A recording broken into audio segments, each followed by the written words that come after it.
Yo, hold up. What went down on NBA Today this afternoon is going to completely blow your mind about the Lakers' roster construction possibilities. And I'm not talking about some speculative trade rumor that's never going to happen. This is legitimate three-team trade framework that could reshape the entire Western Conference. And when Malika Andrews and the panel started mapping out how Quentin Grimes could be the catalyst for a massive Lakers transformation, I literally had to pause my DVR, because the strategic chess moves being discussed are the kind of thing that separates championship-caliber front offices from organizations that just react to circumstances rather than creating opportunity. So I'm watching NBA Today right as they're breaking down the Quentin Grimes situation with Philadelphia, and suddenly the entire conversation shifts to how the Lakers could swoop in and completely change their championship trajectory by landing Grimes and then using that acquisition as the domino that triggers a much larger roster overhaul. The energy in that studio was absolutely electric, because this isn't just about adding one player. This is about organizational vision, strategic asset management, and the kind of bold front office thinking that wins championships. Let me break down what really happened during this NBA Today segment, because the casual Lakers interested in another guard narrative completely misses the psychological warfare and multi-dimensional roster construction that Rob Pelinka could be orchestrating right now. The panel was showing Grimes' film from Dallas, pulling up advanced metrics about his fit, alongside Luka Doncic, comparing his skill set to Austin Reeves, and what emerged was this complete picture of a player who might actually be a better natural fit for what the Lakers are trying to accomplish than the players they currently have. Here's what had Kendrick Perkins absolutely fired up during this discussion. And when Perk gets this animated, you know there's substance behind the analysis. Quentin Grimes is about to take the qualifying offer from Philadelphia, which means he's going to be a free agent, and the timing couldn't be more perfect for the Lakers to make their move. Grimes is 6'4", athletic as hell, and has shown legitimate defensive promise despite inconsistent production. He can guard positions 1 through 3, and while his defensive commitment has wavered at times, the physical tools and fundamental understanding are absolutely there. But here's where the fit becomes fascinating from a basketball perspective. And NBA Today did an incredible job breaking down the tactical advantages. Grimes is probably best slotted at the two-guard position, and when you think about playing him alongside Luka Doncic, the complementary skill sets become immediately obvious. The panel showed side-by-side clips of Grimes playing with Luka and Kyrie Irving in Dallas, and you could see how naturally he fits into that offensive ecosystem. He can play on-ball, he can play off-ball, he can create his own shot when needed, and he provides the kind of athletic two-way presence that championship teams require. Richard Jefferson made this comparison that really stuck with me during the segment. Grimes might actually be a better natural fit alongside Luka than Austin Reeves. Now, that's a bold statement that's going to make Lakers fans uncomfortable, but hear me out, because the argument RJ was making is rooted in pure basketball analysis rather than emotion. Reeves is an excellent player who's proven his value, but there's undeniable redundancy in his skill set with Luka. Both are ball-dominant guards who thrive with the ball in their hand, creating for themselves and others through pick-and-roll actions and isolation situations. Grimes, on the other hand, gives you more athletic versatility, better defensive upside, and the ability to function as a true off-ball threat who doesn't need constant touches to impact winning. The panel was showing possession after possession where Grimes was making impact plays through cutting, transition finishing, spot-up shooting, and defensive disruption. These are exactly the types of plays that maximize what Luka does best while covering for some of his limitations. Now here's where the NBA Today discussion got really strategic, and this is something that casual fans completely miss when they evaluate potential trades. If the Lakers can land Grimes at a salary that's probably going to be less than what Reeves will command in his next contract, we're talking maybe 4 years, $100 million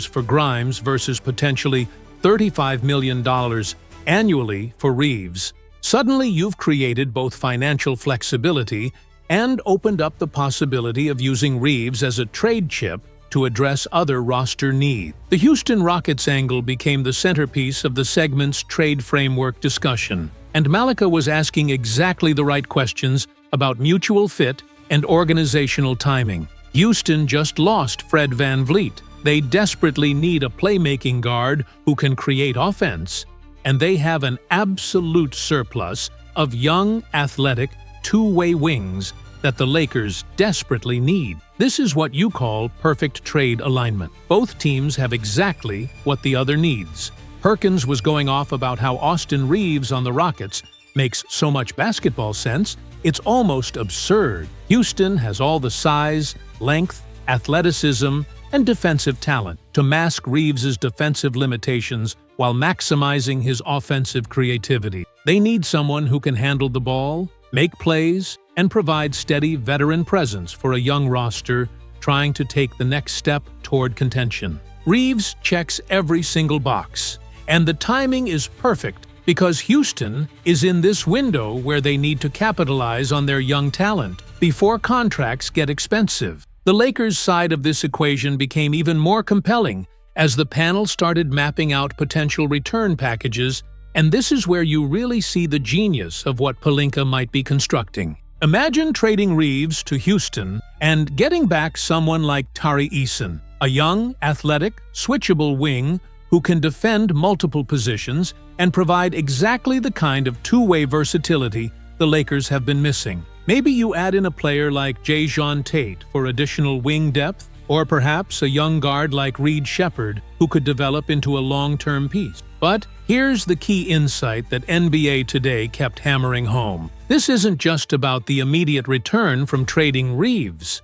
This is about creating a complete roster transformation where you're adding Grimes as your new starting two-guard at a cheaper price point, then flipping Reeves for multiple assets that address your biggest weaknesses. Suddenly, you've got youth, athleticism, defensive versatility, and financial flexibility all in one coordinated series of moves.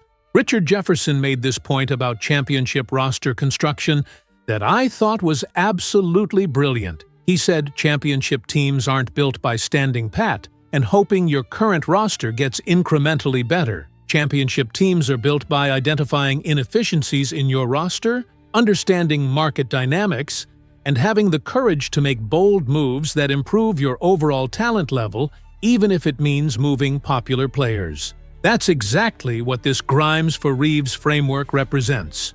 Organizational courage in service of championship building. The three-team trade scenarios became increasingly complex as the segment continued, and you could see the entire panel getting genuinely excited about the creative possibility. What if you bring Philadelphia into the mix as a facilitator? What if the Sixers are willing to help orchestrate a sign and trade for Grimes because they'd rather get something back than lose him for nothing? Suddenly, you're talking about packages involving Rui Hachimura, Gabe Vincent, potentially even Dalton Knecht or other young assets going to Philly, while Grimes lands in LA and Reeves heads to Houston, with Houston sending back multiple wings. The financial mechanics discussion got really interesting when they started breaking down exactly how you make the money work in these scenarios. Grimes is probably getting around $25 million annually. Reeves is at a bargain $13 million this year, but will command $35 million plus on his next deal. And you have to match salaries while also giving each team enough value to make the trade worthwhile. The panel was literally drawing up trade frameworks on the screen, and what emerged were multiple plausible pathways to pulling this off. Malika asked the question that I think every Lakers fan is wondering. Why would you trade Austin Reeves when he's proven himself as a winning player who fits culturally and performs in big moments? The answer that came back from the panel was nuanced and really well articulated. Nobody's saying Reeves isn't valuable or that he's a bad player. What they're saying is that given the Lakers' specific roster construction needs, their championship timeline with LeBron, and the market dynamics around young wings versus ball-dominant guards, there might be a pathway to overall roster improvement by making this type of aggressive move. The fit alongside Luka became a recurring theme that the show kept coming back to. And they showed this incredible statistical breakdown of different lineup combinations. When you have Luka on the floor,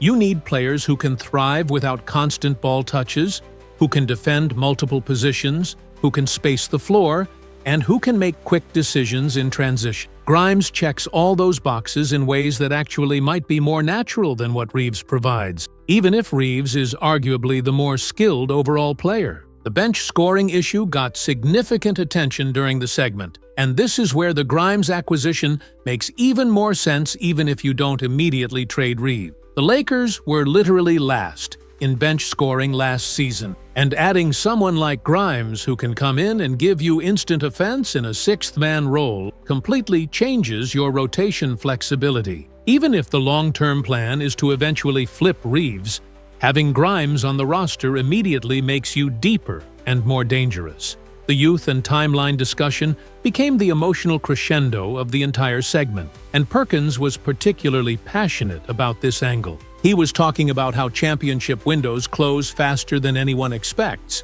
and if you have an opportunity to get younger and more athletic while maintaining or improving your talent level, you have to seriously consider it. Grimes is several years younger than Reeves, has more defensive upside, and fits the timeline of building around Luka for the next 5 to 7 years, rather than just the immediate LeBron window. That's what went down on NBA Today this afternoon, and honestly, the more I think about this Quentin Grimes possibility and what it could trigger in terms of larger roster moves, the more convinced I become that the Lakers might be on the verge of something special. This is championship-level strategic thinking meeting organizational courage, and if Pelinka can pull this off, the entire Western Conference just got put on notice that LA is playing chess while everyone else is playing checkers.